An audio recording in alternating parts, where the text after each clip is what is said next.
just run wild. I would just start writing sometime, and I would just find myself writing for hours at a time, and people just honestly just come to me from God. It hasn't been from Him, because I can't take credit on my own. And when I would think of things to write about, I would think about conversations I've had in the past with different people, different situations, that they said or told or shared with me. And being a personal trainer, you become almost like a bartender, where you hear everyone's stories about what's going on, what's happening, what's taking place. So just over the years, I've consumed so much knowledge, and I just use that to help me to do what I do now. Trina, why did Gina have to cheat on Michael? I didn't like that. Did Michael cheat on her while he was away? That was your question.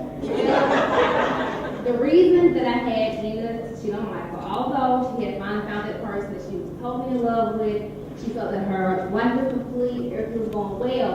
I was trying to show that at times we need to understand that we're still human. And if we put ourselves in certain situations, things can happen. So, if you are in love with someone, I don't want to say love isn't good enough, but love is good enough. Okay, and you need to make sure, so for example, for me, I'll use myself as an example. I love my husband to no end. No end. No.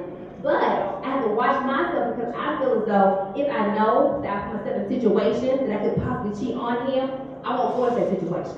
You know what I'm saying? So if it was Gina, had she... knowing that it was a possibility that she could have done something wrong, she never should have gone with Michael anyway. But her going with him was temptation. And temptation leads to a lot of bad places. Did Gina ever come to the conclusion that her well was running dry? She did. At the time, if you read the book already, and the time when she sat down and she spoke with Sharon at the table, that's when she finally realized that the things that she was blaming everybody else for, it was all her. So all her life, she felt like everything she did was perfect and everything was going well, but in essence, everything she was doing was pushing people away from her. Do you think Gina's feelings for Sharon were a result of her guilty conscience from her weekend in Miami with her? It was.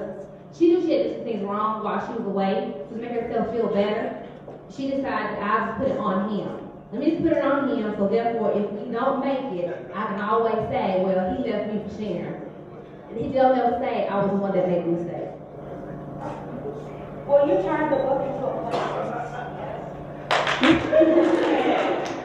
I hope and pray I will. What are your future goals in this area for yourself, right? Honestly, 4 months ago, when I sat down with my laptop to do a few words about Gina, I never mentioned all this. I was just expressing myself. I've always been a creative person. I love to express myself. And I've been writing since I was 16. So I have like 10 books saved on my laptop at home right now that I never did anything with. And so my husband will always say, you know, why don't you make some money off the book? So it was nothing I ever imagined to really come out of anything. And as time passed, and I'm a believer that everything happens for a reason. And being on Facebook, a young lady sent me an inbox one day. Shay, where's Shay? Oh, and she said, hey, you know, I see your post on Facebook. I was so proud of you and your husband and about fitness and being fit. Don't you want to put it in the book?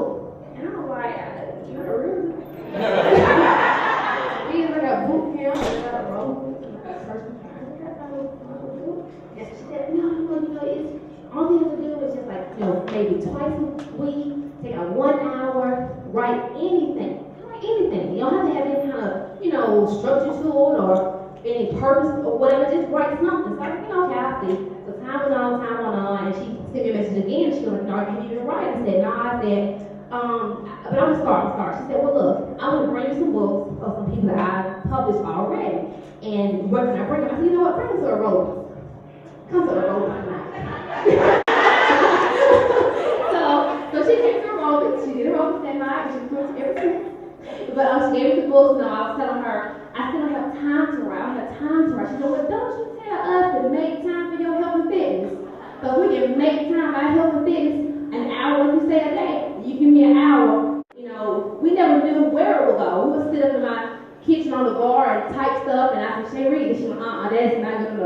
do that over. So I'm like, why? Because you're not showing them what's going on. You trying to tell them. You can't tell them, so they don't read no book that you tell them. No. I said, Michelle, how you gonna tell a story you don't tell?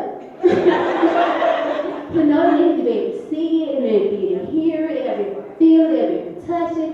So once I got it down pat, she said, look, you need 60 to 80,000 words. And from that, I said, okay, I got 40. So how can I possibly get more than this? And she just, when you start doing what I said, pour yourself into it, use your own emotions. What would you do in these situations? How would you react? What would you feel like? People need to feel what you feel if they want to have a good book. So I continued to write, and it got to a point where I could say, here's, the finished product. Tell me what you think. She's like, you got 86,000 words, so stop right here. And so once I got started, it just continued to just go. So the characters in the book, they took a life of their own. So I don't know what my plan really is or what's going to happen there. I pray it's something that's great. I feel it's going to be something that's great. Each character in that story resembles or reflects all of us because we've all done something in our lives that Gina has done, that Rachel has done, that Stephanie has done. There's something in that book that everyone and anyone can relate to. That's the thing that I was most proud of. I had so many people to call me and email me and say, I read your book in 1 day. I read your book in 2 days. I would have lost my job because your book. And on a serious note, I've had so many people to call me and contact me and say, this book healed me, or it showed me who I really am, and it taught me a lot. And that's something that I'm most excited about, that people related to it to a point where it helps them in their personal lives. That's the main thing. So yes, entertainment is good, but when somebody tells me what I said or what I just came out from my heart, help them in their daily lives, and help them to heal, and help them to see themselves, and help them to learn about themselves, that was a blessing for me.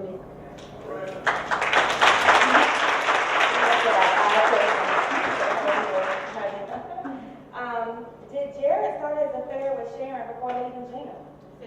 Did Jared start his affair with Sharon before leaving Gina? No, he didn't. If you read the chapter carefully, you will see he did all that he could for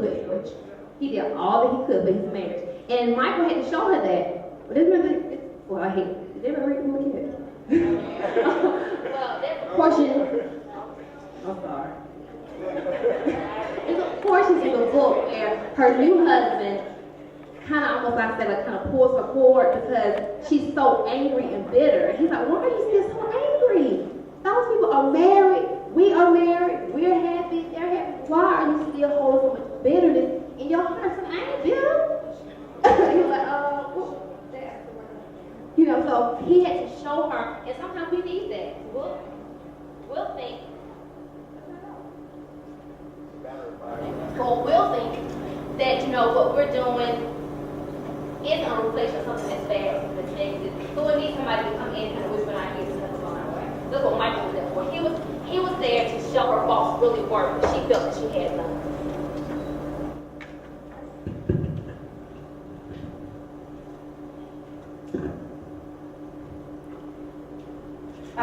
Stephanie, did Stephanie set up the meeting between Michael and Gina, or was that just truly a coincidence? It was a coincidence. And the last question, what's next for Shar, Zach, Michael, and Gina? Last question. Honestly, like I said, Shay told me when I got to 86,000 words, that's enough, cut it off. So they just happened to be in the bathroom when I cut it off. I don't know what's going to happen with Gina Michael. I mean, I got a whole bunch of praying to do because I don't know which route I want to take this thing next. So I hopefully, prayerfully, you all are still excited about it though when it comes out, and that we'll have an even bigger turnout next time than this, and we'll have even more time with Gina and Jared. Y'all did an awesome job. And I tell you, I am very, very, very blessed. When I even started this project, we didn't know, like I said, we know how we're going to do it, what's going to happen. So I called these people on Thursday night and said, could y'all possibly go buy clothes, buy this, on this get your hair like this, buy this, go do this, and take some pictures like in a day. They didn't say, well, I ain't got no money, I ain't gonna have time. They was like, sure, what will be? You know, just like that. And anytime I've asked them to do anything, to come to rehearsal, to practice, whatever it has been, they have been there for me. And I honestly thank y'all so very much. So very much. And my friend Kima, where is she? Oh, friend Kima, she drove way from Atlanta, the last man. I said, Kima, I need some pictures taken down. Kima, come down. Right after that. She got on the highway, came down, and started letting Kima come. Jamila, same thing. You know, one day, Shania's over here, y'all. She was doing my tree braids, and I needed some more hair. I was like, oh, the last minute bring some hair to braid at work. Jamila. So I had the laptop out and I was typing everything since she came over. I said, but you just stay over hold on, I read this. So I was saying that. I know y'all know that. But she started reading her voice, and Shania, her voice like perfect. It's like so like mellow and stuff. And so when I needed a narrator, I said, Jamila, would you like to read my And without hesitation, she said, well, let me think about it first, because I don't know yet, or I might be out of town this weekend, I'll be busy. It was just, oh, sure, I'll do it for you.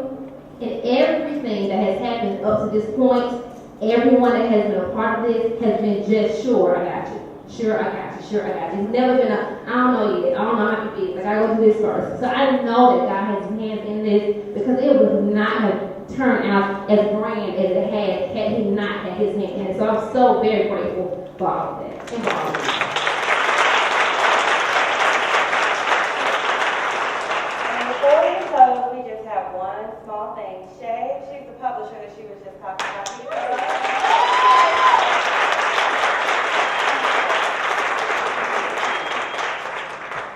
Before I forget, my wonderful husband Brad, that I love very much. That's it already. I love him. I do.